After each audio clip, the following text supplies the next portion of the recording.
Hello, everyone, and welcome to another special edition of the Shooters Lounge podcast. I am Matt at PostUp323.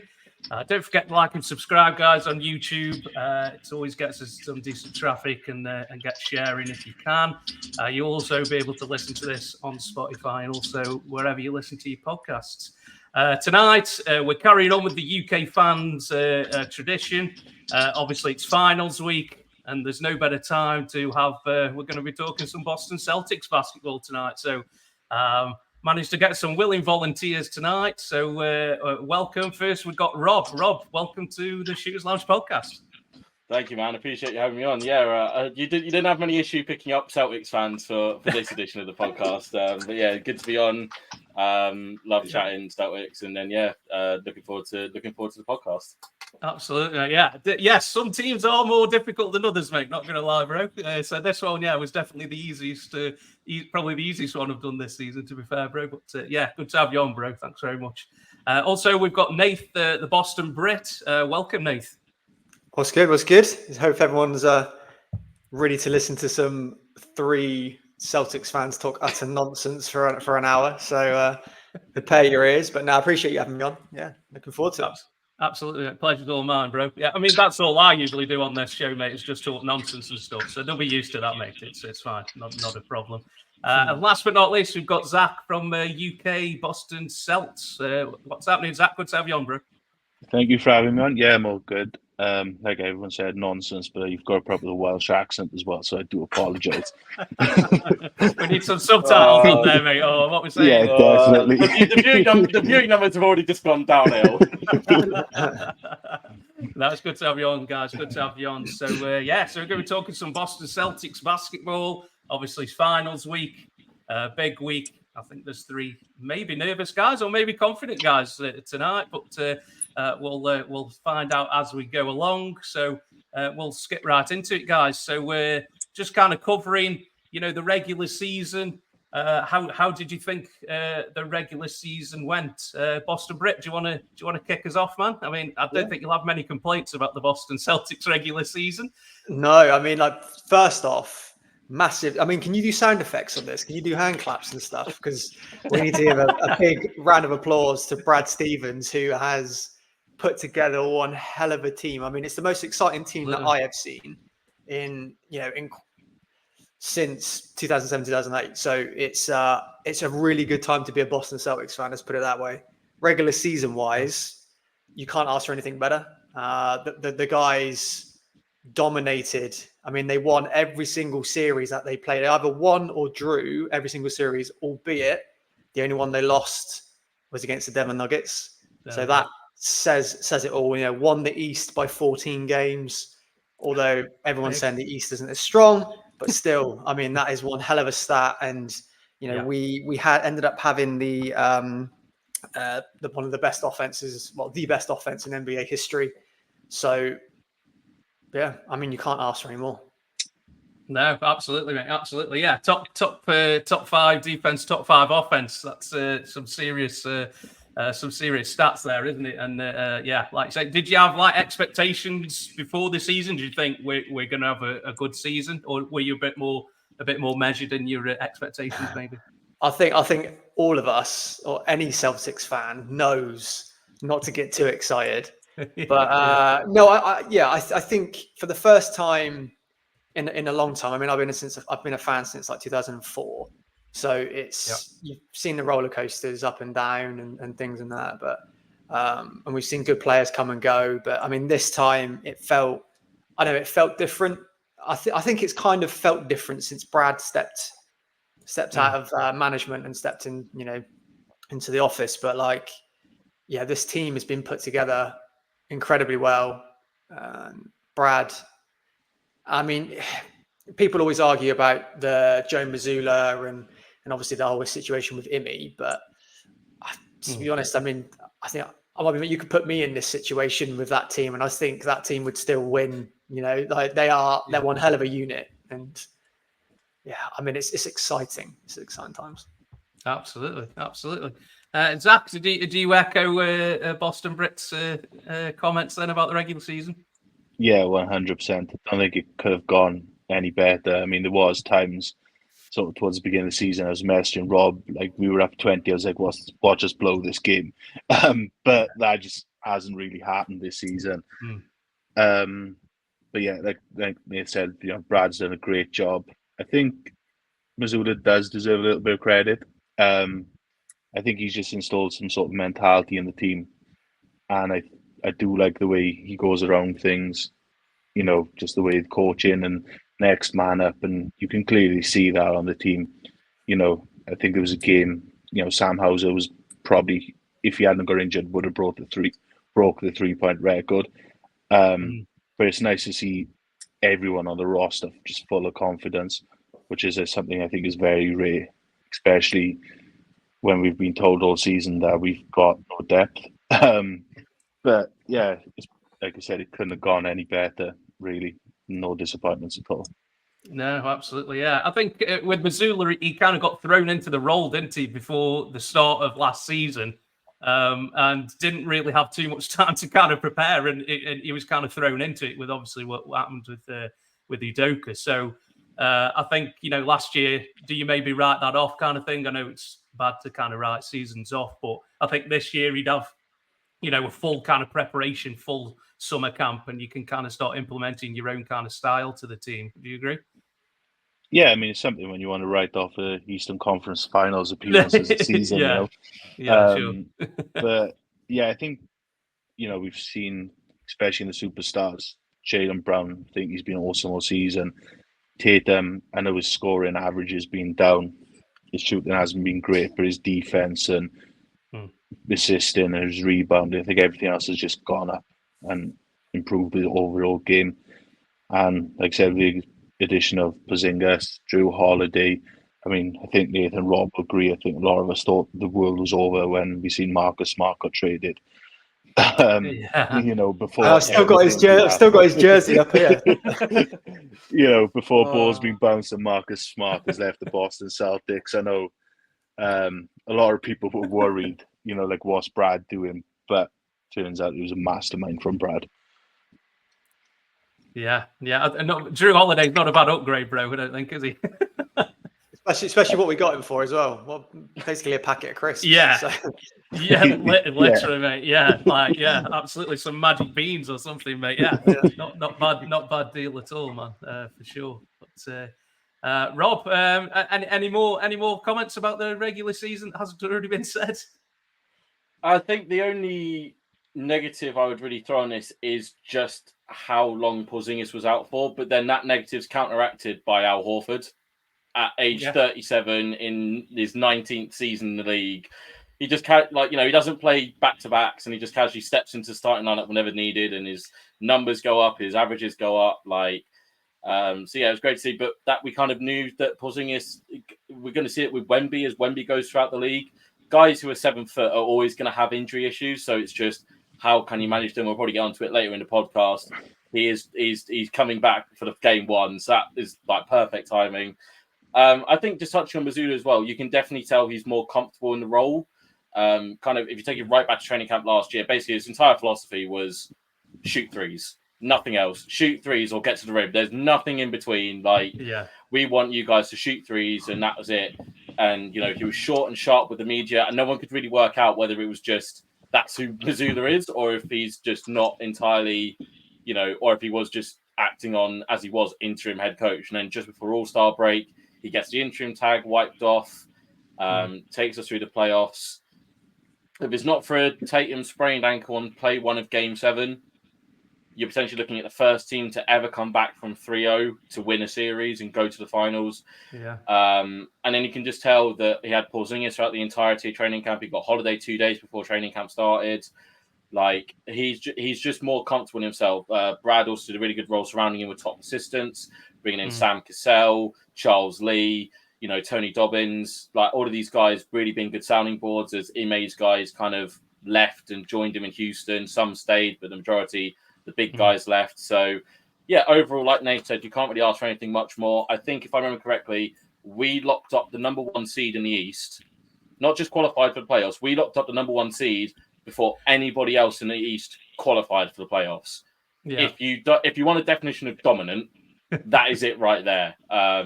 yeah, very, very happy. Brad Stevens deserves a lot of props. Joe Mazzulla deserves a lot of props. The players do as well, kind of all sacrificing in their own way to accumulate Holiday and Porzingis into the starting five. And yeah, just hopefully it leads us to banner 18. Yeah.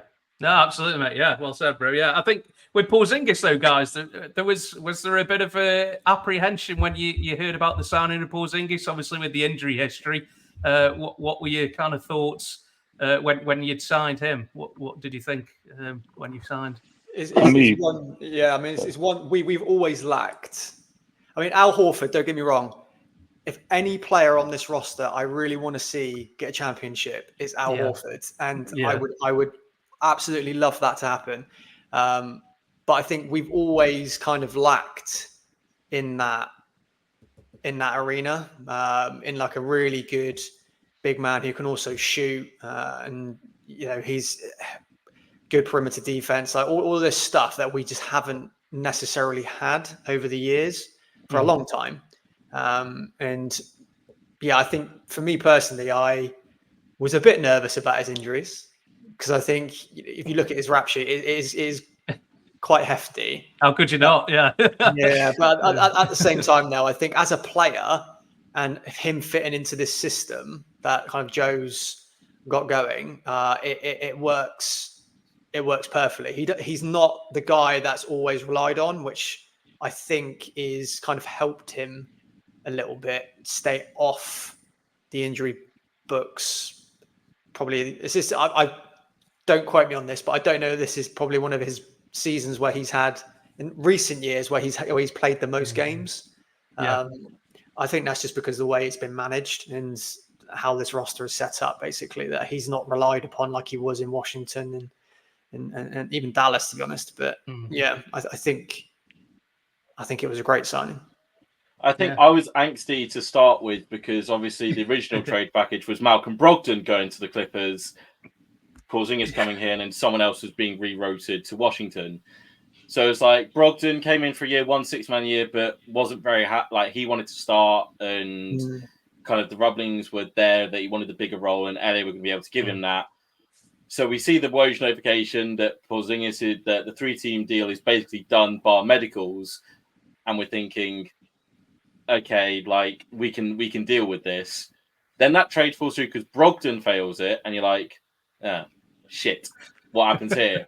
And then you get a notification like 90 minutes later going, oh, the deal's back, it's done, and Marcus Smart is going. It's like your heart sinks because that guy was the heart and soul of the franchise, been tied to the Jays throughout their entire career, had cussed them out, but also brought them up effectively.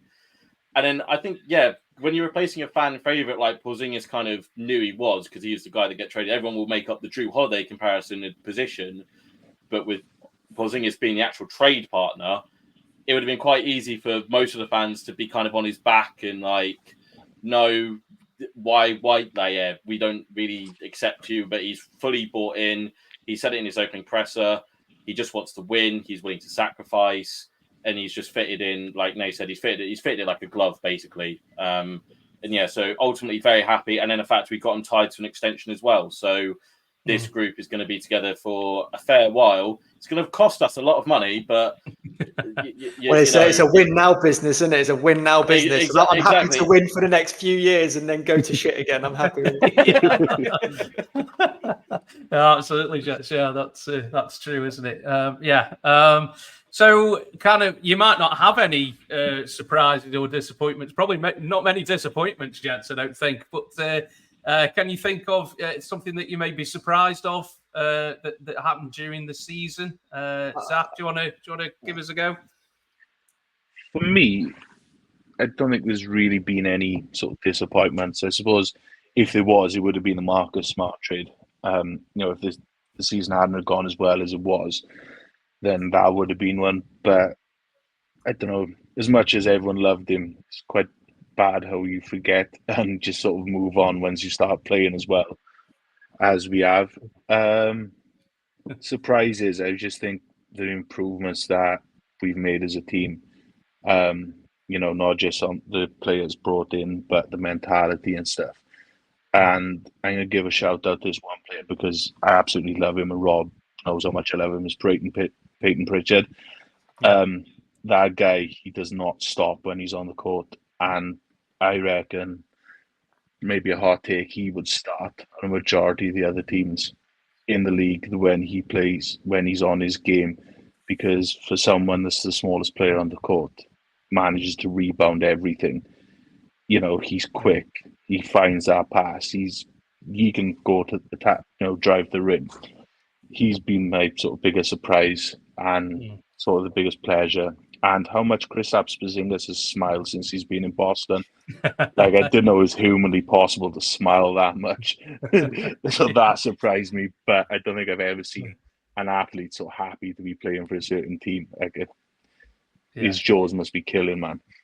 I think he's just happy to just be on a good teammate. I think because he's been on some bad teams, hasn't he, over the years, unfortunately. So he's probably just happy to just be on a team that's winning, dude. To be honest, it makes that. But I think from me, got no skin in the game really. Pritchard just seems to play without fear. It's just like there's no shot too big, or he'll play with kind of no fear, and you need people like that, don't you, when you get deep into the playoffs and stuff, guys. So definitely, I could say you've seen the improvement. Therefore you get more minutes, don't you, and stuff. That's just how it goes. I think he finished with the best offensive rating in the league. Really? Of any player. So he was the most efficient offensive player in the league by the end of the season. So I think that speaks volumes as well. There you go. Yeah. Rob, you got any surprises, disappointments? Maybe not no disappointments, but surprises maybe? I have one disappointment, and this is not to do with like individual performance. It's all NBA voters. Because if you've watched us play basketball this year, you have seen Jaylen Brown taking on the opposition players, like best player, most nights for a prolonged period of time, and held them to ridiculous field goal percentage. I think there was a stat like midway through the season, guys when guarded by Jaylen Brown were shooting 0.46 percentage. Like obviously that translates up to like 46%, and like you might think 40% is still quite a lot, but in the NBA, like that's still relatively that's still damn good if you can hold your guy that you're guarding to making less than half his shots. So my biggest disappointment is with the All NBA voters, because I don't understand how you can watch the Celtics play this year and not vote Jaylen Brown to, if not an all defensive team, an All NBA team. Like, yes, people will look at the average, his points average and stuff, and they'll say, well, it's gone down from last year. Yes, because you've added Kristaps Porzingis, who's a burgeoning 20-point per game scorer anyway, and Drew Holiday, who's taken the biggest hit out of all of them, who's still managing like 12, 13 points a game average on the season, I think. So just because guys' averages have gone down doesn't mean that their performance has gone down. Tatum's averages went down. He went and rocked up another year on All NBA first team. Like, it that to me is slightly bizarre. But you know what? Jaylen Brown has just come out in Celtics recent documentary and said, I don't feel like I get the respect or credit I deserve. And at this point, I'm cool with that. If you're with me, let's rock and roll. If you don't, kiss my ass. So I'll take his words. I'll literally just I'm rocking with Jaylen Brown. I'll rock with Jaylen Brown till the wheels fall off. You know, for a guy who's gone through endless amounts of trade rumors. Your very own Kevin Durant was linked to Celtics, and potentially Brown was going the other way. And I'm very glad we didn't make that trade. Like, you know, ultimately until these guys need to stay together, Tatum and Brown, until we get to a la KG and Paul Pierce, and then we need to fleece Brooklyn for some more picks again. I don't think that deal will ever happen again, bro, but you never know, do you? Who knows? Maybe not. But I don't know. Playing devil's advocate, bro, like you say, it probably won't age well, the fact that you only had one All-NBA player, considering how many regular season games you won. But apparently we're a super team. Apparently we're a super team with only one All-NBA player. You know, I can see some real hatred here, Rob. You can't have it both ways. You can't say you can't say we're a super team and then say what you know, with only one All NBA player. So where was all this when, you know, the Lakers have teamed up in the past, or the Golden State Warriors teamed up with their big four? Like Golden State got rightly called a super team and they got rewarded for it with All NBA appearances. Like, make your mind up. Are we a super team? Are we not? I mean, I'll say it into the mic for the people in the back. Facts. Nothing but facts on the Shooters Lounge podcast, guys. That's how it's done. But yeah, I mean, you guys ended up with two all NBA defensive players, didn't you? On that with Holiday and Derek White as well. But there's that many good players in the NBA now, guys. I think trying to play devil's advocate. There are some players are going to miss out. There's that many good players in the league now, but I don't know if it's going to age well. The fact that you've won so many games and you only had one All NBA player, and the Lakers and my Suns ended up with two. And at the end of the day, wins matter, guys, don't they? So yeah, it's probably not going to age well. But to be fair, all I'll say is that none of those players. I mean, are we allowed to swear on this podcast? Because I actually absolutely, have no mate. Go for it, bro. All of these players, I'm not going to give a flying fuck that they're in the All NBA when they're stood there with the fucking trophy at centre court at TD Garden, lifting it, and then watching that banner go up the season after. They ain't going to give a shit, like 100%. So, yeah, I mean, no one. The media. We'll probably touch on this at some point, but the media has been probably the worst. I have a whole 5. This honestly, my rant on the media could be a 5-minute one when it comes around. Go get your popcorn and strap in. I'm ready. It's relentless. It's been. I'll call you up, Rob, when the time's right, mate. Hang on. I mean, but before we touch on that, I mean, like, I suppose I haven't got any disappointments, if I'm honest. I mean, the team's been incredible, but my surprise. And again, we got him for a packet of crisps those years ago. Derek White, he is just, I mean, he's so underrated as an NBA player. From where he was at the Spurs to what he is now at the Celtics, I mean, he is unbelievable. Like, I mean, he other than outside of Big Daddy Al and Jalen, I think Derek White has been one of my favorite players to watch this season. I mean, I think you get more excited over watching good defense than you do offense sometimes. I mean, some of the plays that Derek's made, you just, at 2:00 in the morning when you're watching a game in like garbage hours, and like you're just watching Derek White steal the ball or block, and you're just getting hyped with your wife next to you asleep. Like it's very good. Life of the UK NBA fan, guys. This trade package is ridiculous. Like, this is Brad Stevens' first real major move as GM. He trades him for Josh Richardson, who he got in free agency and extended and was terrible for that half season he was here. Yeah. Romeo Langford, a guy who could never stay fit, showed potential but could never stay fit. 2022 first round pick, and I believe that's Malachi Brankham, who's at the Spurs now, and a 2028 first round pick swap. Josh Richardson was a fringe guy on the Heat this year. Romeo Langford's out the league. Malachi Brankham is still yet to fully develop as an NBA prospect, but I think all 30 teams would say he's not going to be the same guy that Derek White is. I don't understand how Brad Stevens managed to finagle that trade. It was fucking ridiculous. Yeah. Cooked. Absolutely cooked him. That's the dream, guys, in teach. Don't give up any major assets and improve your team significantly. That's the dream move, right? But that's what I mean. Brad had a lot to play with. I mean, Danny Ainge loved his point guards. So I mean, we had so many assets for so long, which we didn't bloody cash in on. And Brad. I mean, to be fair, and I'm glad Brad got the recognition he deserves though this season. Yeah, because I was afraid that he wasn't going to get it, and I was like, that would be absolute fucking madness if he didn't pick up that award. Don't really know who else would be up for that award, man. If they didn't give it Brad, it'd be a bit of a like you say. Someone in the group chat say the OKC Thunder. Oh, here we go. I mean, we're firing shots now. Here we go. All I would say is that he has done an incredible job, right? He's done an incredible job getting that team together. They're so young, and they're going to be one of the future teams in the NBA, without question. But Brad Stevens, I'm sorry, but no one cooked as good as Brad Stevens in what he's done with his trades. Like he hasn't had a dud one yet. He hasn't had a dud one. So No, I don't think there was anybody arguing, mate, when that announcement was made. I don't know if you guys did any different, but I did. Really? The group chat. The group chat. There was a group chat. It was ridiculous. What is he? I think the words of one person is he hasn't brought in a single starter. And I was like, apart from 3 of the starting 5. Right. Who said that? No, we've got to call him out now. We've got to I call was going out to say, now. what we name It's it? Miles back. It's I Miles back think in the it fans group was chat. Andy. Oh, Utah Jazz. Oh, here we go. Utah Jazz Andy, yeah. He got quite who are the fucked Utah off with Jazz? it as well. He was proper really passionate about fighting his corner.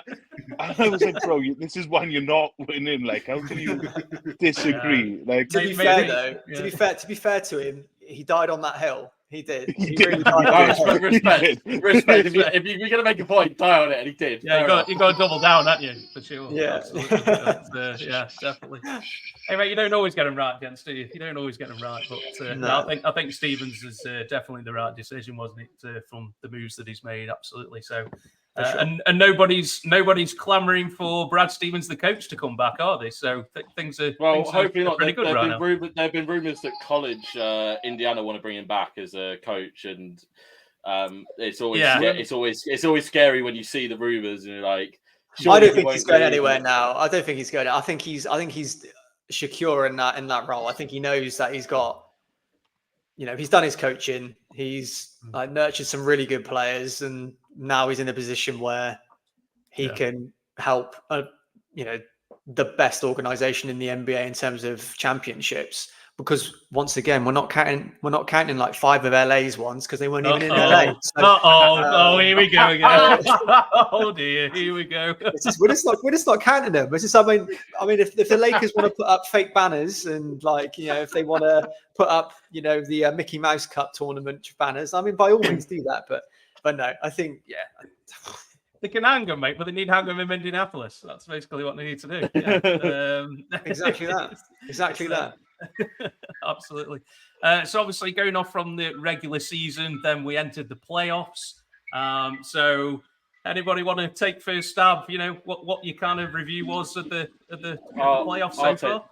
I'll take this one. To start with anyway. I mentioned the word dominant back in right at the start of this podcast about the regular season. I'm not sure what wrapping up 3 series inside 12 games again. Does that come under dominant? Yes, no, make it means we haven't been tested and we go. haven't been challenged, and everyone's been injured because they didn't take the regular season seriously. And this is exactly Jason Tatum's a rotation player because he missed a couple of shots.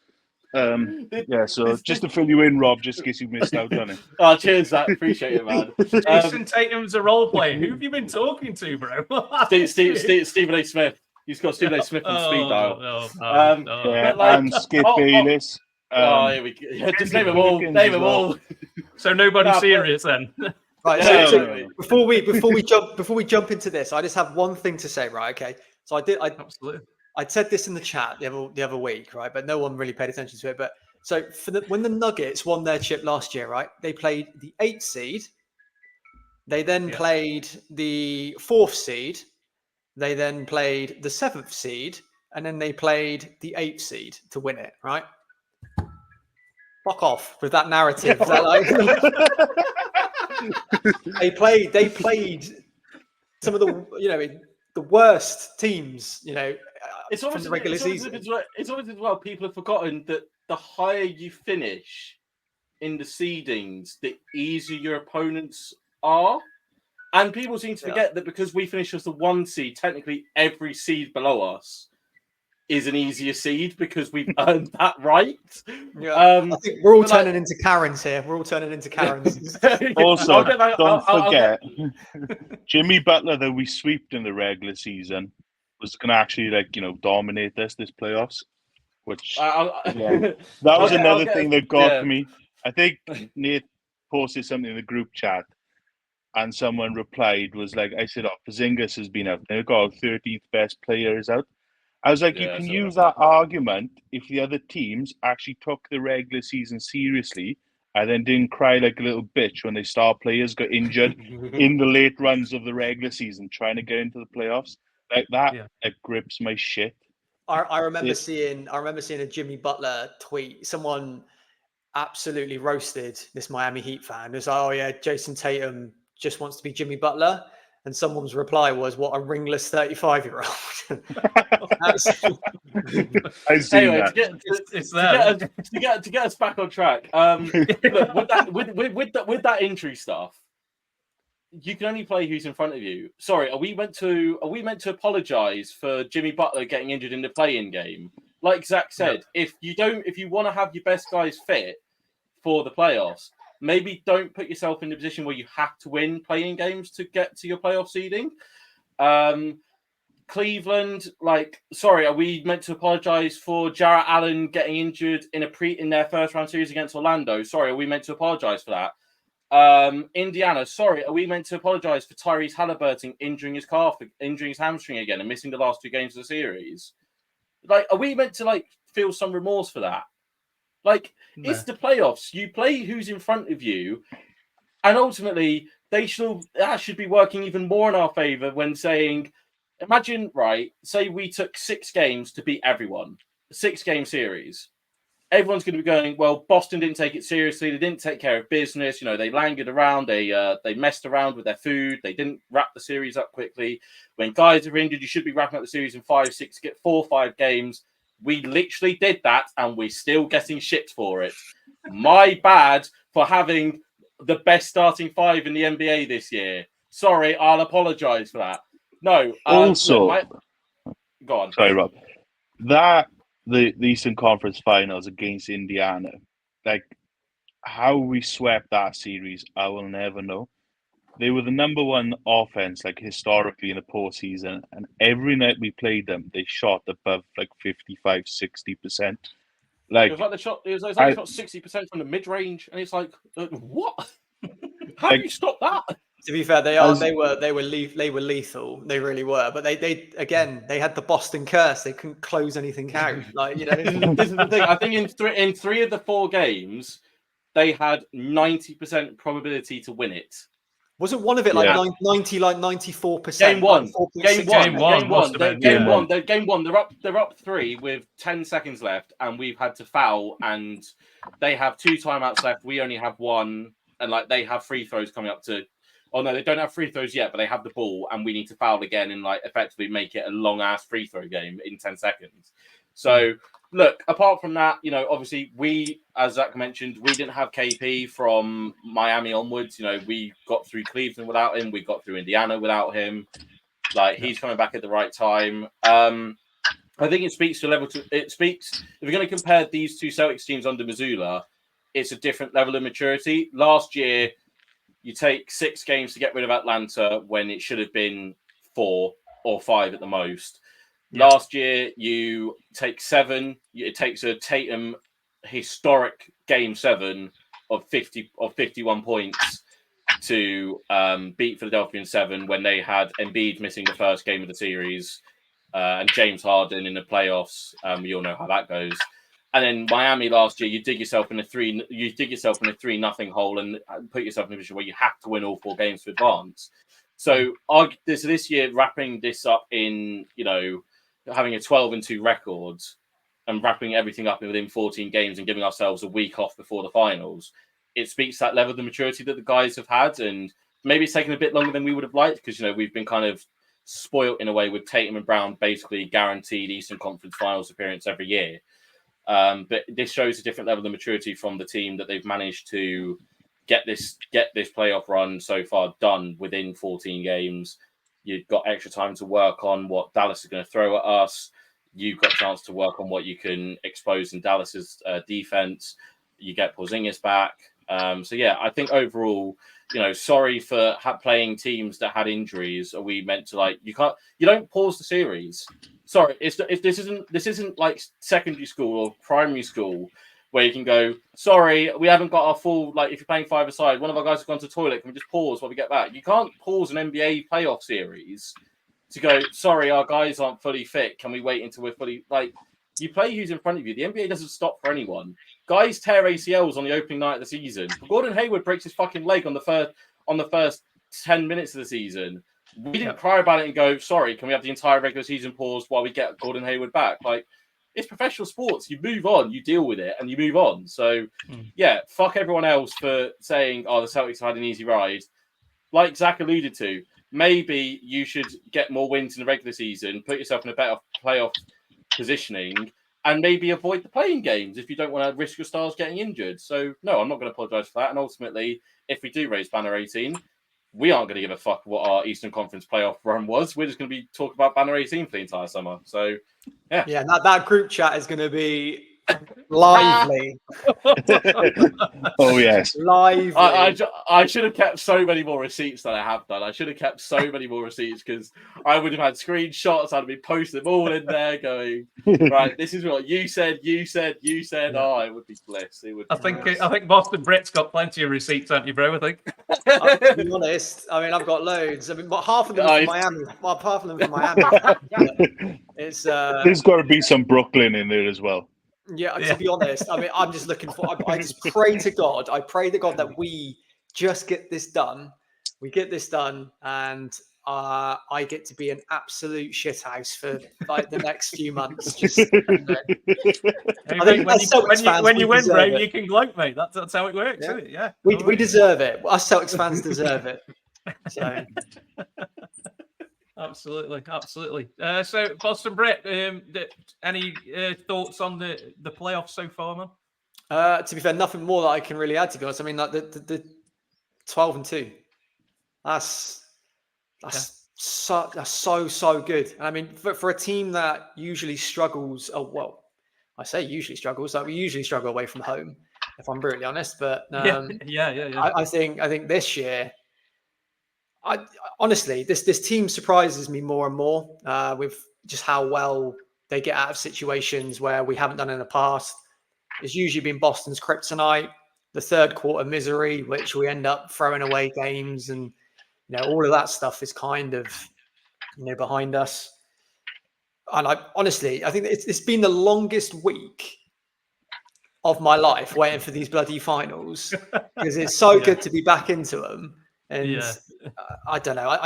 It's just 12. You can't complain about that playoff run. It's no. I like Rob said, don't really care who we've played. Couldn't care what Kendrick Perkins says or bloody Stephen A. Smith or all those other flipping donuts. Like it's just we have we've been the best basketball team all season, and there's a reason for 100%. That. And we're now in a position where we could lift Banner 18 and really rub it into Laker fans and to be honest, every other fan. It is Boston against the world, I think, to be honest, unless you're a Celtics fan. So, yeah. Nice. Zach, any thoughts, man, on the playoffs so far? They've been great. And I have got a theory. So the game 2 that we lost to Miami, we done that on purpose just so we could give them a gentleman's sweep for Mike Gorman's last game in the Garden. Like, we literally just threw that game just so we could get Mike back for one last game. one last go round, yeah. One last go. But nah, it's been incredible. Like the boys said, they've matured so much. And I suppose that first series against the Miami, like my partner's never really watched basketball, but as I've been up, she's been waking up and watching games with me. And she sort of got into it. Like one night I fell asleep, I woke up and she gave me a rundown of the game. I was like, cool. She goes, fantastic. And then I was sort of like proper, like big enough playoff basketball. And then the first game, we completely blown the heat out. I was so excited for her to watch it. And she went, just like any other game, really, innit? I was like, I was kind of disappointed. I think that's why I love the Indiana series so much, because they were close games. That, like I said, I don't know how it was a sweep, but I don't think you're going to get an Eastern Conference Finals any more exciting than that. Like, across the 4 games, the point differential was probably less than 10 between the two teams. Like, for me, that's playoff basketball, None of this blowing teams out, get the job done, But I've said it a few times during the regular season. I think Joe Mazzulla has been sort of like using the regular season as a training camp to get into these positions in the playoffs. And I've said to Rob, said it to a few people, like when we've thrown away big leads, I feel like he's done it on purpose. So he can see how we react and where we need to go from there. And I think that Indiana series literally proved that what he done worked. Perhaps I'm sort of bigging up Joe Mazzulla too much, but that's how I feel from watching the regular season and the playoffs. Yeah. You know, he's a bit of a cocky bastard, and yeah, has been this season. He's also a fucking psychopath. He's also a psychopath. He legitimately is. He does judo in the flipping gym, for Christ's sake. Yeah.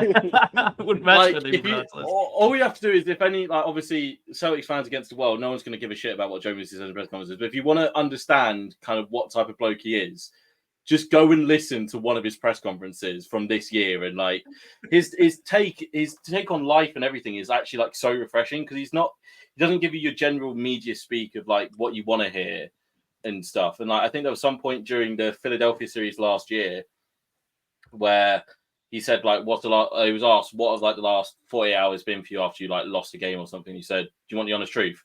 He went, and the reporter goes, "Yeah, obviously."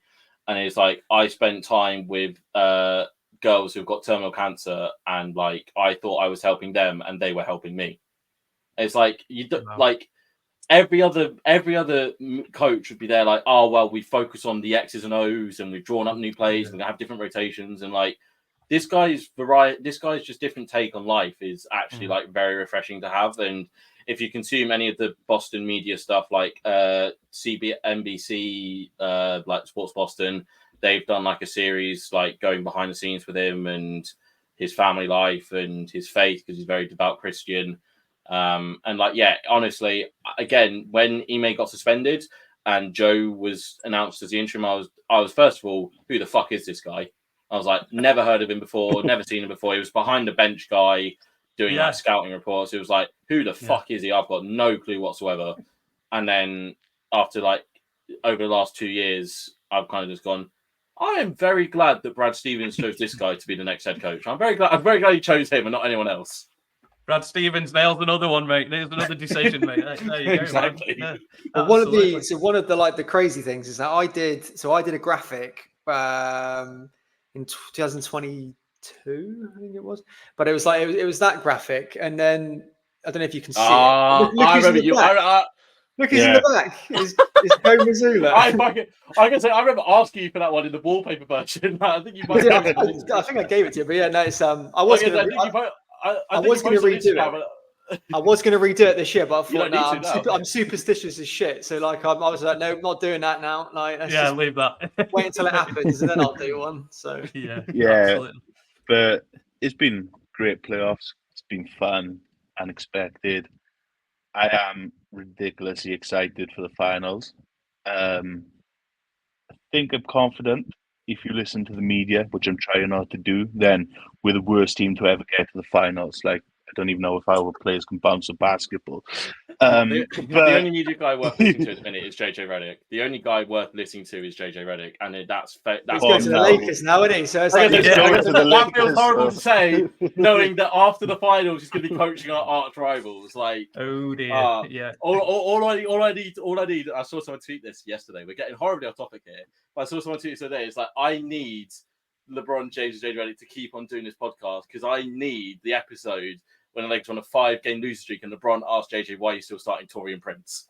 I need that is an NBA Twitter all-time moment. Like, it's just phenomenal. To be fair, sort of touching on the media stuff.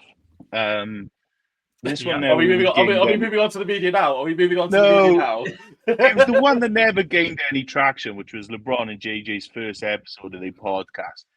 And they spent 20 minutes breaking down Jason Tatum's game and how like he's an elite player and how the Celtics is such a brilliant team. And that was the only one I haven't seen like spread all over Twitter or X or whatever. You know, the takes that's being thrown around is just ludicrous. I seen a tweet the other day, someone saying that Luka Doncic is better than Larry Bird already. And it's like, how much can you hate the Celtics to make a comparison to a guy that's, never won a ring? I think what it is, what it is that the media obviously love clickbait and all that kind of crap. And the problem is, us Celtics fans will bite. Like we will chew through the bloody leg, the arm, the neck. We will do anything to like try and defend the team. And I think that that's why I've kind of switched off a little bit from it. I've just concentrated on like the Celtic social media and things like that. If I see like, if I ever see Kendrick Perkins pop up, I'm like, get the fuck off my screen. Like it's funny you've mentioned him. I'm literally just opened up the timeline now, and he's switched tact again and gone. I trust Jason Tatum and I trust this team to win. It's like, well, no, that's not what you've been saying the entire fucking. Like, don't jump on the bandwagon now, Perk. You ain't going on the court if we lift it. Get away. It's just, we'll probably be in a separate. It will probably be the separate coming up after this, but it's just like this is what it's like when there is no NBA basketball for a week. This is exactly what it's like. The media are like, all right, we need storylines. So what storylines can we build? Well, the Celtics were really successful in the regular season, and they had an easy playoff run by seedings. If they don't win, it's the biggest disappointment of all time. Tatum Brown needs to be traded. Like, how much money or ownership going to sink into this starting five? So, like, to be honest, the media is either against, it's either against Boston or it's about LeBron and Bronny. So there's no no one else. I guess this is why, like Zach said, I am so excited that basketball is back tomorrow evening. Like, there just needs to be basketball played. At this point, I'm almost not going to be overly fussed if we somehow lose game one. Like, just actual basketball needs to be played, and we need to get back to talking about actual basketball. Like, the only thing I'm not excited for is these 2:30 start times. They can get in the bin. Yeah. I want a gentleman's sweep, though. I want a gentleman's sweep. That's what I want. I just want to see Jaylen Brown break Luca's ankles again. Because how that's just been forgot about is just criminal. Break Luca's ankles and stick Kyrie on a poster. He's probably he's literally put every player in the league on a poster this season. This is true. They were playing. Jaylen Brown's probably put them on a poster already. Your favorite NBA player has been put on a poster by Jaylen. Yeah, it's when you see social, so all the media and stuff saying, "Oh, yeah, like, you know, who's going to guard Luka and Kyrie?" And I was like, "Well, let's flip that on its head. Who's going to guard Tatum, Brown, Drew, Derek White, and Kristaps Porzingis?" Yeah, where's your 7'3" big man? Where is your 7'3" big man? I mean, all of them if all of them are firing all cylinders, they're 25. You know, Tatum and Brown are in the 35, 40 plus a night. Do you know what I mean? Like, all of them have a capability of dropping 30 plus at least in a game comfortably. And I mean, all they've got is Kyrie and Luka. So if you lock them two down, I mean, where are they? You know, and if Sam Hauser gets his 3-point shot back, then it's game over for sure. I think the other thing is just I don't think people are quite realizing enough how much the Celtics are going to hound Luka and Kyrie when the Celtics are bringing the ball up. Like, every single play is either going to be a pick and roll or an ISO. And it might involve like getting off-ball movements to get Kyrie defending in the post against Tatum. Like, we've seen that before. Okay, we've seen we've seen this before. Kyrie can't defend it, and that takes a lot on you. That takes a lot on these guys defensively if they're having to work on the defensive end for 24 seconds.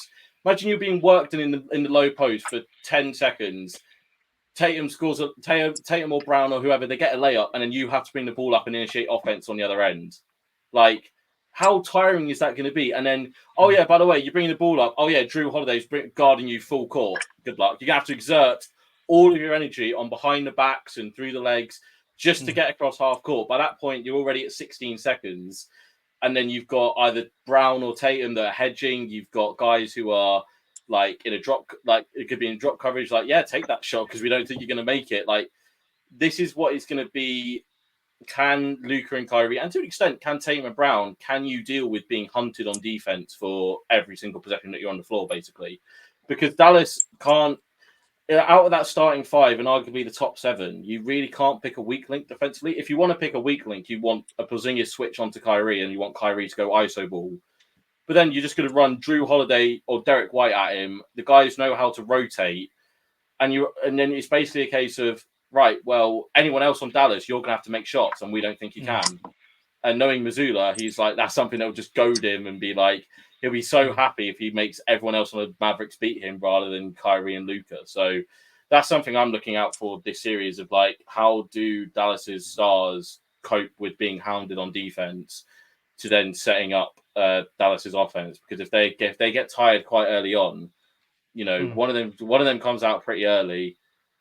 Well, that just gives another. You're not exactly bringing a lockdown defender off the bench anyway, so that's more ammo for the Celtics to go at. So that's something that I'm looking out for, how Dallas kind of go to manage that this series. Even if you Don't contain one of forget. them, one of them, that's it. I mean, it doesn't. That they're not going to. He's not like Luka's not going to be dropping 60, 70.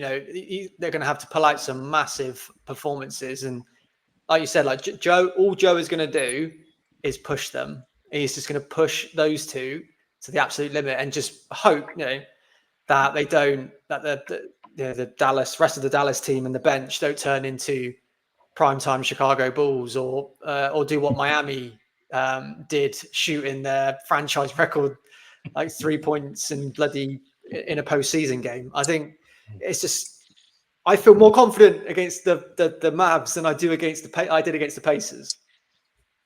Yeah, I think that's fair. And we got cookies and cream back. I am adamant the first point that we score is going to be a Jaylen Brown alley-oop to Kristaps Porzingis. I've just got that feeling. TD Garden's roof would blow off if that happens. Honestly, that roof is blowing off if that's the first point. I can literally see the play in my head, But yeah, I might. But yeah, just like touch on the boys said, like Kyrie and Luka are good scorers, but if we can limit, even if we let them score 35 points, that's only 70 points, each if they score 30, there's other team players we can defend, they're not as good as those, whereas Dallas on the flip side, Porzingis, Derek White, Drew Holiday, is against the Pacers, his 3-point shooting, which is unbelievable. His whole offense, post play as well. And then Tatum and Brown, but I've got a theory that Tatum's been chilling up until the finals. That's why we haven't seen his points per game. Because if you look at him on the court, he just seems so chilled, man. Like the only bit of emotion I've seen was that Game 4 win against Indiana, and he threw the ball in the air. But he seems like he's just going through the motion and just saving himself for the fans. I'm hoping anyway. The thing is now with Tatum, bro, is he doesn't have to score that many points now because it's a more well-rounded team, I think, bro, isn't it? I think but then but then knowing NBA media, they're going to flip that and say Tatum doesn't have that killer instinct. He says they already have. They've done that. He says Kobe's his idol, yet he doesn't take over a game in the clutch like Kobe does. Like Zach mentioned it there. You can't help off any of our players when Drew Holiday's in the corner. Drew Holiday, I think, for the regular season, shot 60% from the corners. You cannot...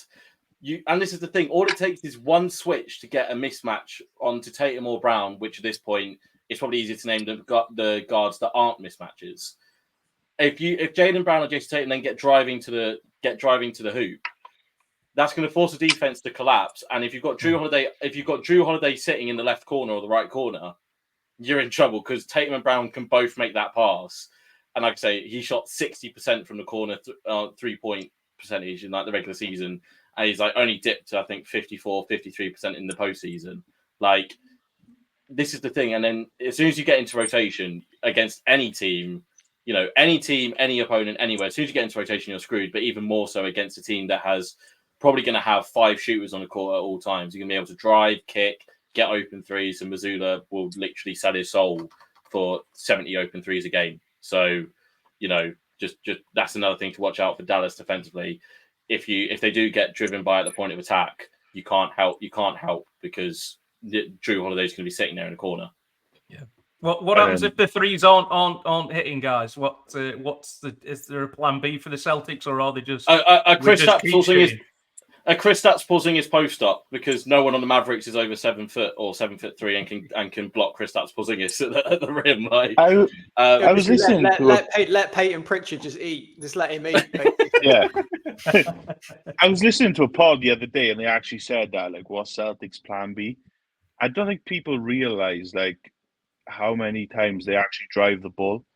I think one of the games in the postseason, we literally shot hardly any threes and scored tons of points in the paint. That was our plan B. But I suppose we've got a plan B. I mean, Tatum, Brown especially, there is no many better players at driving to the rim than Jaylen Brown. Do you know what I mean? Like, the power he has, his strength, and then Tatum will just drop you with a fade away. Do you know what I mean? Like, it's there to be exploited. Drew can do it. Peyton Pritchard, again, another player that can drive and post up. But I don't think they need a plan B. I just think what they're doing, and we got two of the best perimeter defenders in the league on the other end. That's going to be exhausting, trying to get rid from Derek White or Drew Holiday or, Peyton Pritchard's a bit of a nuisance on defense as well. That kid doesn't stop running.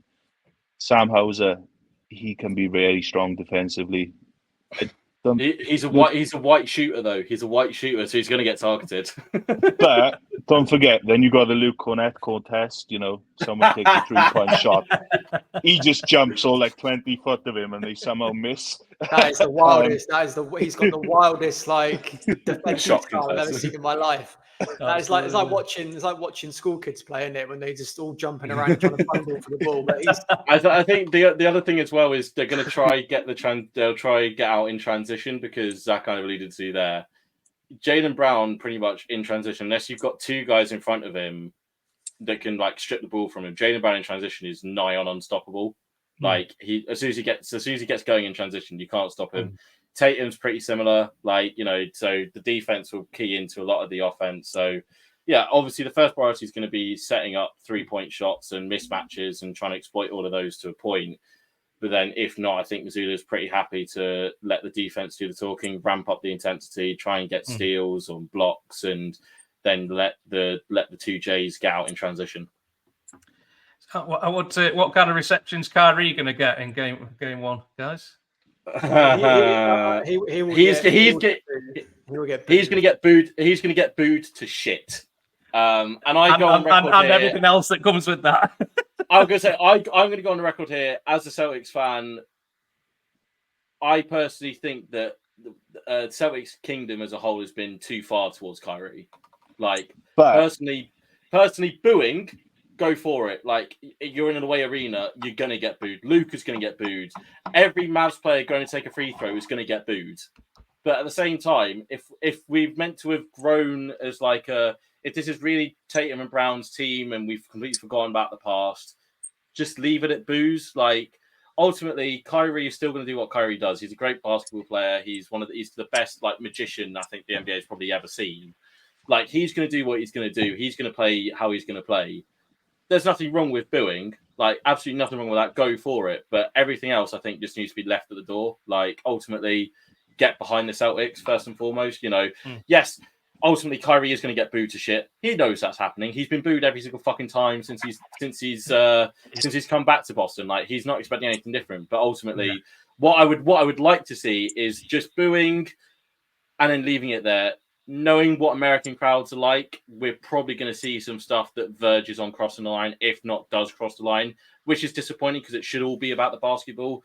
But yeah, ultimately, Kyrie is going to get booed to shit. Everybody knows that's going to happen. And personally, I just hope it stays at that level. I just hope boo him, put him off that way. But anything else is just too untoward. Let the basketball do the talking. If we're such a good team, I just want a damn championship. That's what I want. I don't give a shit. I don't care. I mean, Kyrie as a basketball player, I personally, he's left. He's gone. He's done. It is well in the past. This team has come on incredible leaps and bounds, and we're better for it.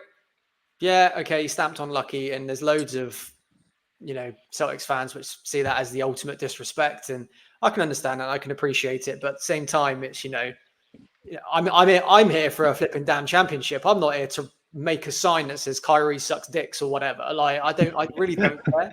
It's just we just need to just exactly like Rob said, concentrate on the basketball, get the job done. And then, by all means, just boo Kyrie a little bit more, But I think you just need to. So you've got those types of fans in every single franchise, and like you said, there are going to be every single sport. Yeah, exactly. There's going to be stuff which is going to be said, and it's annoying because it does tarnish a majority of our fan base. I mean, even weird Celtics Twitter if you ever fall into a deep dive into that, it's the funniest thing you'll ever read. But like, you know, for the majority, our fans are incredible, and there's just those odd few that seem to spoil it a bit. So I'm hoping that we don't, as an organization, we just concentrate on winning that chip and not what a player who doesn't even play for us anymore is doing. Like, it just doesn't really matter. Both parties have moved on, bro, haven't they? That, you know, like you say. Fuck the politics. Banner. Kyrie's actually sort of like really matured since he's gone to Dallas. And exactly that. True. Like there is, like, I think before he was always quite controversial, wasn't he? Like, you know, the things with not taking the vaccine and stuff. I think he liked the spotlight being on him, but since he's gone to Dallas, you don't really hear much about the off-court antics of Kyrie like you used to. So I think it's harder for people to give him shit. Because I suppose it could have been easier previously, you know, like not taking the vaccine, you know, how passionate people get about those things. They can use that to spur them on. But it's like Kyrie's done fuck all for you to actually give him shit for outside of basketball.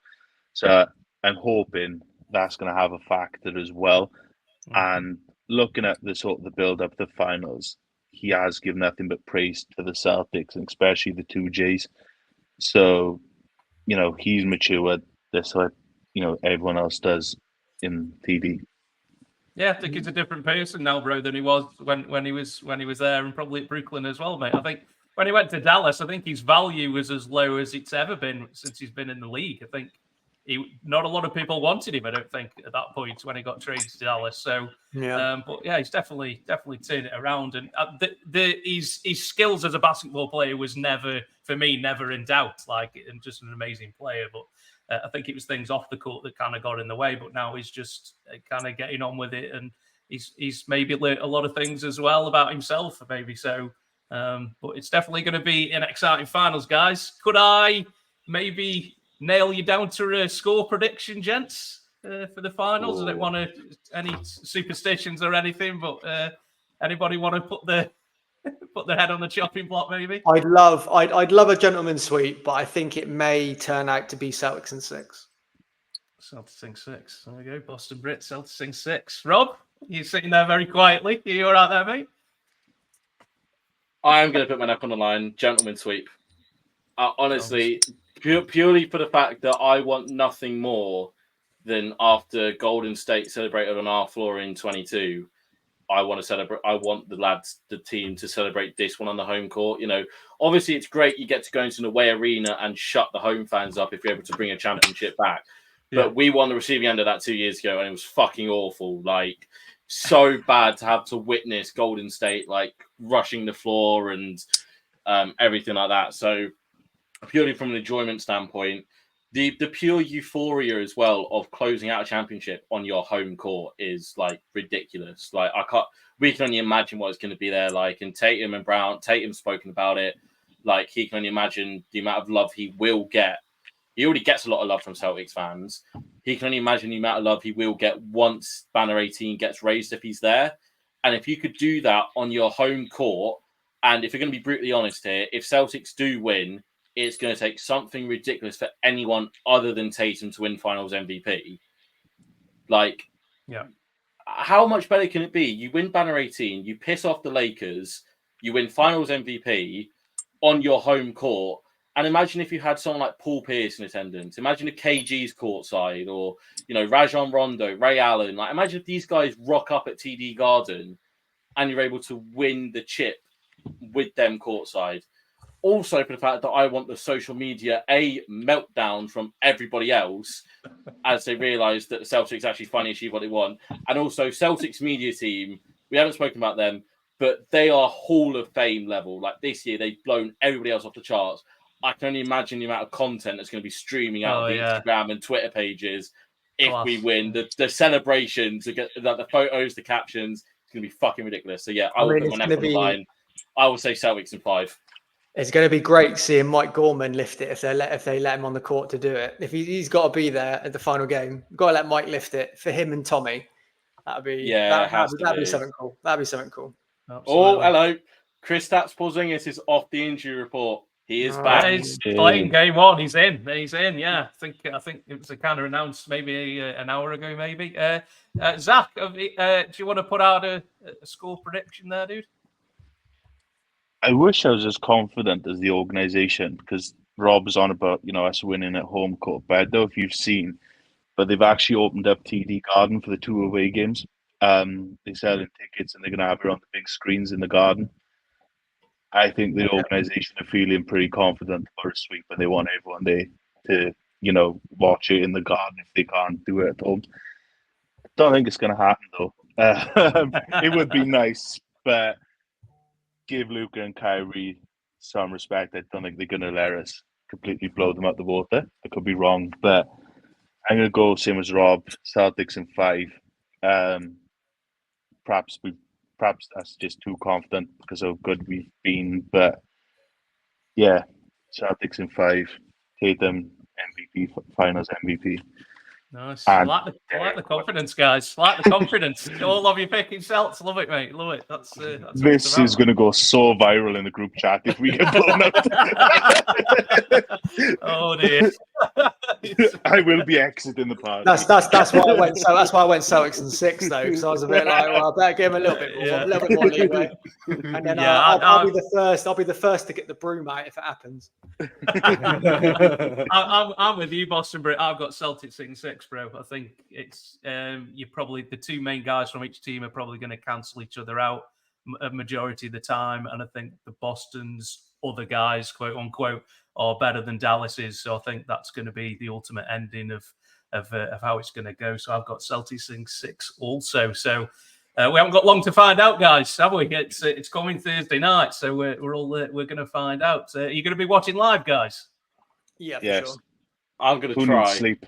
Who needs sleep? It's the NBA finals. I'm going to try and make it. I remember being first year uni when we made it in 22. So I remember pulling many late nights in that point. But yeah, I will try. Definitely game 1. Just that.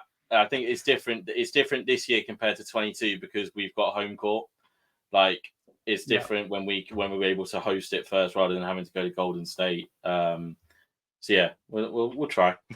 Oh, absolutely, man. That's what it's all about. Life of a UK NBA fan, guys, isn't it? That's what it is up at all hours, isn't it? But for the love of the game, guys, that's how it's done. So a couple of more topics, and then we'll kind of be done. So as you can see, favorite jerseys, team jerseys. Obviously, looking at Boston Brit's background, the man does have a plethora of NBA jerseys. Looks like all Boston. I'm not sure, but it is. I can't compare all Boston. Wow. So yeah, have you got an all-time favorite, or at least a couple you could pick out, Boston Brit? It's okay. So one of my favorite jerseys of all time is, to be fair, I should have actually got them out. I should have got them out of the cupboard, to be honest. I should have brought them on the pod, but no. That was poor prepping from me. But no, one of my favorites is the first like Christmas Day jersey. Like the Isaiah Thomas, with the slanted font. Yes. Yeah, I loved that. I don't know why. I absolutely love that. And I suppose, to be fair, I've got quite a few jerseys. I mean, most fans that aren't Celtics fans will be like, well, they're just fucking green, because 9 times out of 10 they are. Well, yeah, it's either green or white usually, man, isn't it? Yeah, that's usually it. But I do really like one of our old school jerseys, on the old typeface. So like the old school, like 62, 63, Bill Russell kind of. I love that. I love that typeface. Yeah, so good. One, yeah, absolutely. Yeah. Such a nice typeface that is, and hopefully at some point I hope they bring that back onto a jersey. Whether they do or not, I don't know. But and then I would say probably after that it would be, just because of the nostalgia for me, it's the 2002, 2007, 2008 NBA Finals jersey. With when they used to have the little Larry like on the top here. Yeah, it just reminds me of KG and Pierce and stuff. So, absolutely. But yeah, I mean, some of our City jerseys have been really good. Some of them have been really bad. But I mean, You like, can't do more, mate, can you? quite nice. But no, yeah, I think I love that we have a specific aesthetic, and yeah, I may buy the same jersey every year, but at the same time, it's, you know, you can't beat a classic. Is that religiously you buy one every year? You buy more every year? Always. Really?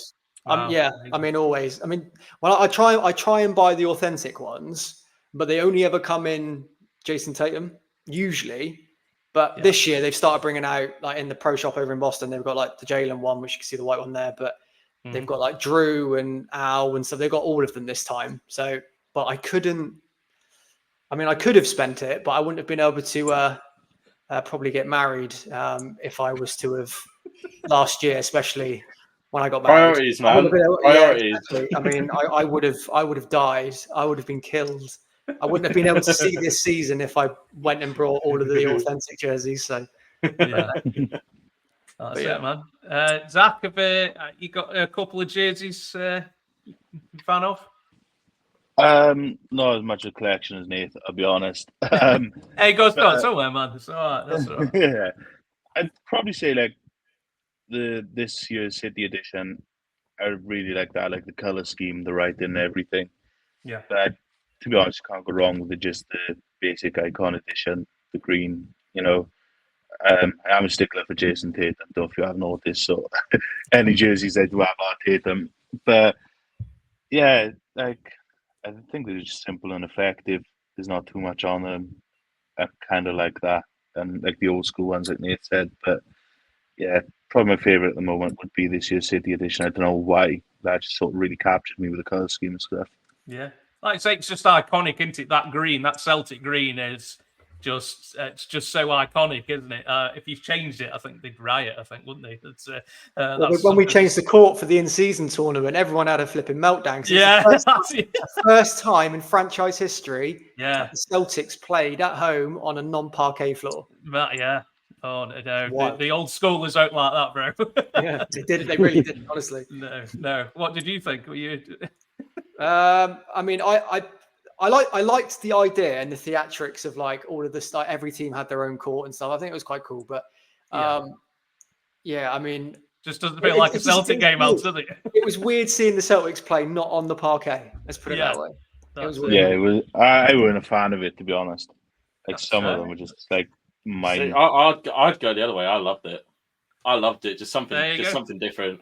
Just something different about it. Always one in it. It's always you. Nah. Right. Just say you don't like me because I'm younger than you. It's fine. All right. Just say it. Just say it. We all know you mean it. Trying to fit in with the kids, Rob. You're not doing it well so far.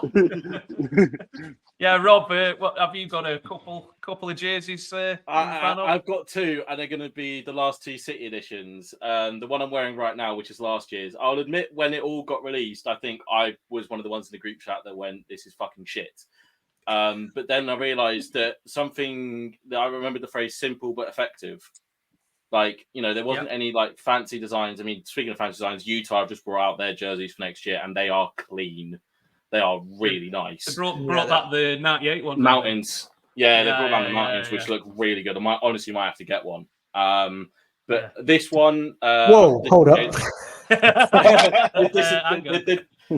is Jayden Brown from last year, and the one that Nath's got in the background this year's City edition. Like, I think as well, with it being like the non-parquet floor, it really fit in with the color scheme of the court. Like, obviously something different, but you know, Boston still paid tradition to like its roots and everything. And you know, it you know, I kind of look forward to the nights when we aren't playing. Then you know, obviously a home game, apart from those select few games every year. You know, I think the Lakers we bring out, like we might wear a non-green jersey, but most home games obviously we have the green. So I look forward to the games where we do get to see like the City editions brought out.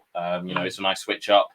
Yeah. And you know, those seem to be the games where JB or JT decide they're just going to go off and do something ridiculous. So yeah, I'd say the last two City edition jerseys, but then I'm saying with Zach, you can't really the icon green will always be a classic. The black jerseys are clean, I think, man. Black jerseys are clean. They're really cool. I quite like them ones. I'm not going to lie. The last couple that they've brought out, I like the St. Patrick's Day ones, guys, as well. You've had that couple of them. That was my sleeper. That was my sleeper jersey. Yeah, man. Yeah, they were so good. I mean, the green and gold. They've not done. I mean, we did have that. Obviously, we've got that City edition there, which is probably one of my least favorite ones, if I'm honest. But that's 2019, 2020, isn't it? Yeah, it is. Yeah, like the yellow of the gold doesn't work. I mean, you need to go back to like the St. Paddy's, KG, like Pierce era with that jersey. Like that jersey was so nice, so good. Yeah. Even the sleeve jerseys. Remember when we had the sleeve jersey with the big lucky on the front? Absolutely mental jersey that was. But much maligned at the time, mate, but probably making a comeback now later on, I think. Because anybody liked it at the time, sleeve jerseys. They were just weren't a thing. I will say though, I prefer Adidas. I prefer the Adidas era to the Nike era.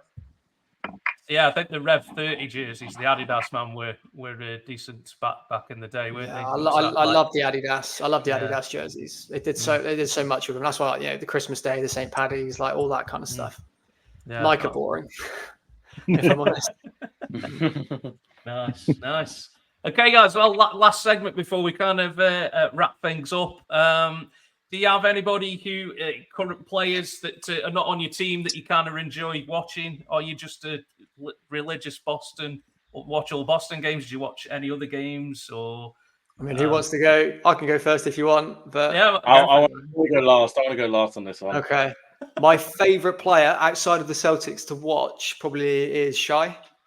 I think he's been insane. I mean, I don't tend to watch other games outside of Boston, to be honest. Yeah, that's fair, mate. But when I have done, I mean, Shai is.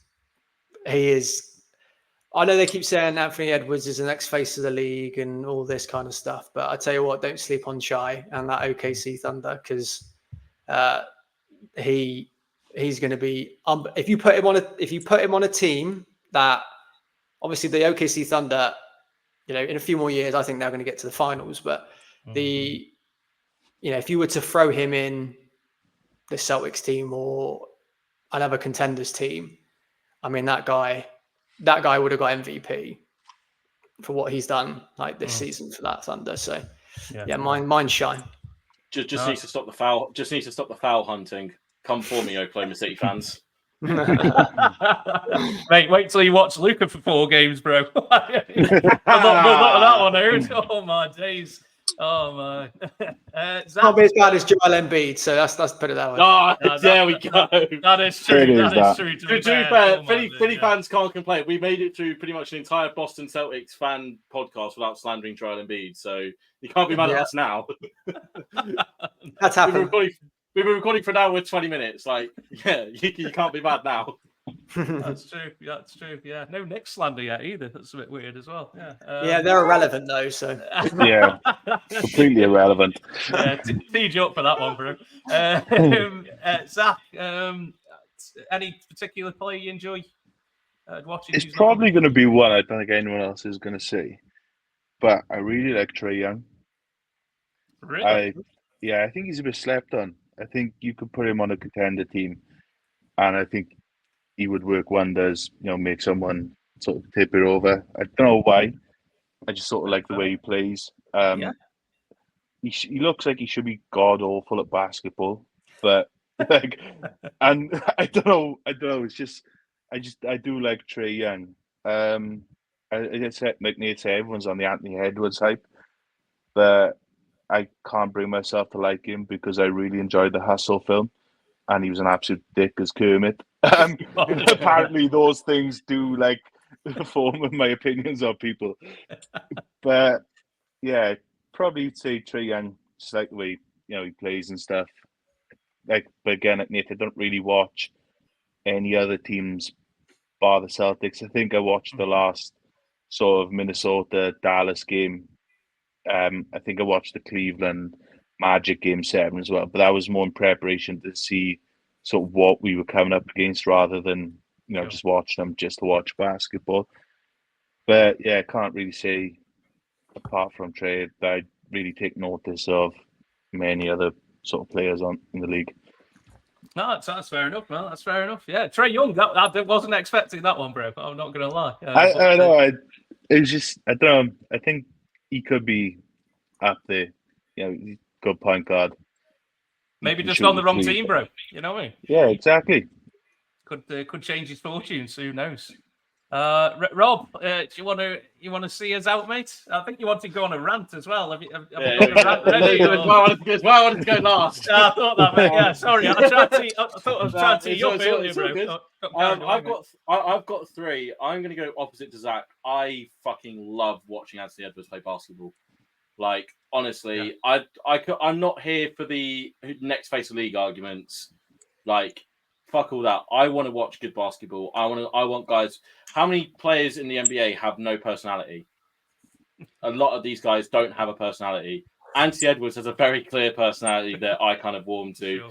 I haven't watched Hustle yet, so I can't comment on if he comes across like a dick. But he plays it very well. Why have you not watched Hustle? Because how have you not watched it? He's a student. He's a student. He can't afford the Netflix subscription. Thank you. I'll give you a Netflix password just to watch it. It is good. Brad Stevens is in there, Right, I definitely have to watch it now. So I would say Anthony Edwards. I would say Jokic. I'm just in awe of how a guy that has the least like NBA athletic type body has dominated the league for like the last 3-4 years. Like, obviously he got the chip last year, got knocked out in Game 7 this year, but 3 MVPs in 4 years, and arguably should have had 4 because Embiid's MVP was a pity MVP. There you go, Sixers fans, come at you for that one. Wow! Wow! Yeah, the best till last, mate. The guy is like. And again, his personality is that he plays on the fact he doesn't like the NBA. He just wants to go and be with his horses. I love that part of it. I don't believe that, mate. I don't believe it. I don't believe it because you can't come and win MVP of the hardest basketball league in the world if you literally do not touch a basketball the entire roster. I mean, he does love his horses. So he does. And then it's going to be quite ironic, Matt, after what you said, but I do also love watching Luka play. Like, the guy has scored 70 points. He's got 60-point triple doubles. He does the unthinkable. Like, ultimately, if we do lose this final series, I've got no doubt in my mind that it's going to be because Luka does something absolutely ridiculously crazy. I'm again just feel like a bit of privilege to be able to watch that. Watching him get a 60-point triple double against the Knicks. We mentioned they're irrelevant. You let Luka Doncic just getting a 60-point triple double on you, like when all the odds were against him. That's fine. It's perfect. And then I will end on my slight run. I'll try and keep it as short as I can. The NBA media needs to shut the fuck up when it comes to Jaylen Brown and Jason Tatum. Any other franchise would love a duo that can take them to 6 conference finals appearances in 8 years, 2 finals appearances now, and they don't have an issue with each other. Yes, they might not be as tight as friends as the NBA media wants to make out them to be, but all you have to do is go and do your research out of non-traditional NBA media. All the smoke. Jaylen Brown went on there a few years ago. Jaylen Brown's brother babysat Juice when he was a kid. They're just, it's stuff like that the traditional NBA media doesn't want to hear about, how these guys, Jaylen Brown pulled up on Jason Tatum working out with Drew Hannon in the offseason and they got working together. That's something they don't have to do. And, Tatum and Brown openly talk about it. They've been in so many battles throughout the years. And just because they don't hang out all the time, they have the narrative, they're pushed upon them that they're not best of friends and all this sort of stuff. It's like, how blessed do you have to be to have franchise cornerstones that don't cause an issue in the media, don't cause issues with each other, have been willing to sacrifice at pretty much every point of their career for the greater good, have shown it in buckets this year. They're great leaders as well. Everyone talks about how, KP got here and he said that Brown and Tatum were 2 mature guys. Kemba Walker realized it when he joined back in 2019, he was coming in as the 3rd guy, even though he was on a big contract, bigger than Brown and Tatum were at the time. It was like, no, this is Tatum and Brown's team. I'm here to help out. Derek White's spoken about it. Drew Holiday's spoken about it. Every person who's Jason Tatum has the stamp from LeBron James. For a guy who's got the most points in NBA, you can debate the GOAT race all you want, but the guy who's got the most points in NBA history, the greatest scorer in NBA history can say Jason Tatum's like a superstar. He's amazing. Like, I don't know what much more you want. So the NBA media just need to shut the fuck up and enjoy watching these two play basketball, because it's very rare in franchise sports that you get two guys who are low key, low maintenance, and can lead your team so well. You know, like Denver have got it with Jokic. Not even in their prime either. Exactly. Denver have realized it with Jokic and Murray, like guys who aren't high maintenance. And, you know, it's just, I can't help but feel it's because A, they're on the Celtics, and B, there's a whole issue in America with athletes of color, and they're just trying to break them apart and tear people down, and they don't want to support their own. Like, ultimately, you just need to shut the fuck up. And, you know, they're sick and tired of it. We're sick and tired of it as Celtics fans. You know, like, ultimately, we want them to be here. We want them to bring multiple banners if they can to Boston. And ultimately, I don't think any single Celtics fan, despite what social media will tell you, no single Celtics fan would complain if one day both of their jerseys went up in the rafters. Like, those guys embody what it is to be a Boston Celtic, and I would rather have no two guys leading my team rather than Jason Tatum and Jaylen Brown. So NBA media, shut the fuck up and enjoy these two go to work, because it's honestly a privilege. It's just because they're in Boston. Well, that's it. Also, isn't Jason Tatum like 96 points from taking over Kobe's record as well? Most playoff points by a player under 27. Yes. Also, Jason like Tatum has never missed the playoffs in his He career. hasn't. Never missed And the I'm playoffs. sure there was another stat I seen. There's like 5 players that done it with 25 plus points, 10 plus rebounds, and 5 assists. He's only like one of 5 other players to do it. One of 5 to do it to get to the finals. Larry Bird did it. Did it. Larry Bird, Giannis, LeBron, Jordan, I want to say. I might just be putting Jordan in it. But he broke a record as well, didn't he? He had 36 points, 12 rebounds, 8 assists, and no turnovers. Yeah. Yeah, he's literally the only player on the list to ever have that stat line in a full season. Yeah. So I think, like Rob says, he definitely deserves more respect than what he's getting. It would be interesting to see if, after we lost to Golden State, he was called a choker. Was he 22, 23, leading the team into the finals? 23. Now, this is Luka's first finals at 25. If they lose, is he a choker, or does that narrative only fit with Jason Tatum? Interesting to see. Only fits with Boston. It will be, because all they'll turn around and say, well, this Boston team had to win it. They needed to get it done. Like, you know, they had a superstar team, and like that's how it'd be spun if he doesn't win it. They have the easiest route.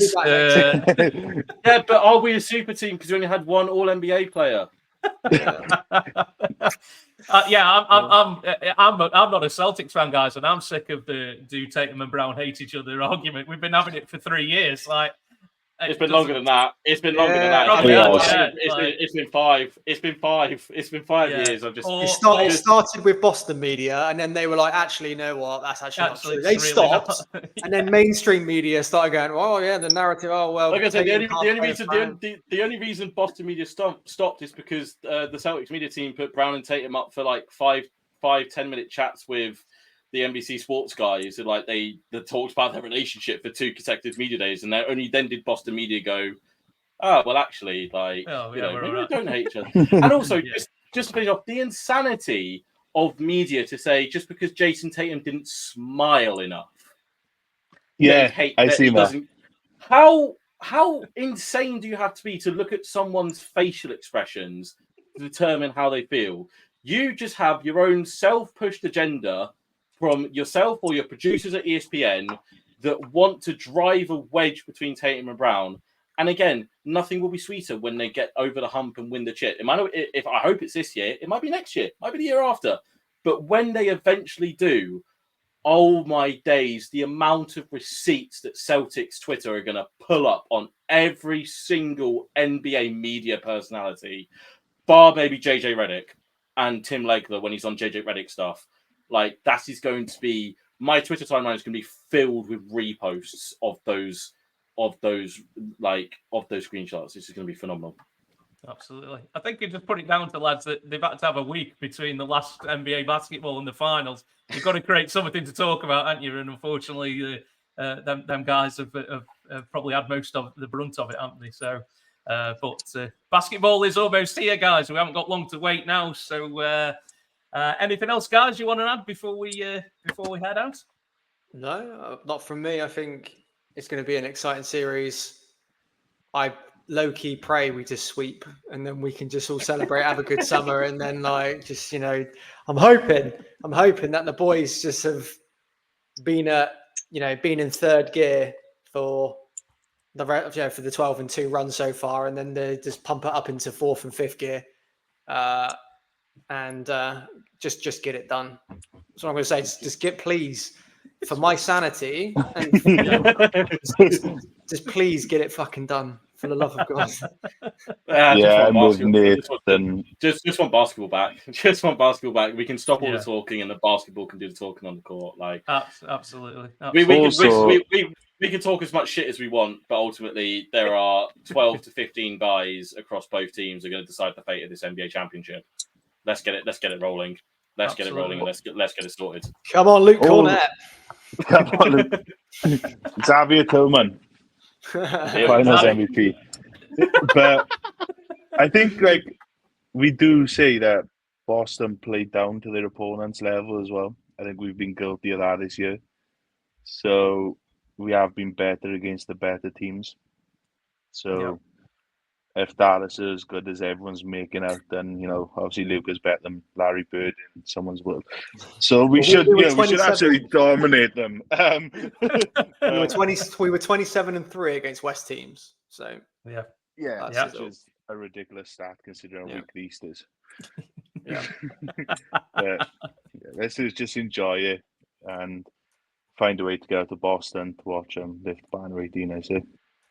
Absolutely. Yeah, well said, Zach. Nice. The question is, guys, if you win it all, will we come back on and talk about the Oh, 1,000,000%. We will be insufferable, I tell you. Get some Lakers fans on, get some Miami fans on. Bring them all on. Bring them all in for a fucking roast. Let's just do it. You won't even need a host for that one. I'll just let you guys go and just sit here for a bit. And you can just do the intro. You can play the intro again. You've seen Tom Brady's roast. Tom Brady's roast on Netflix ain't going to have shit on the stuff that we've been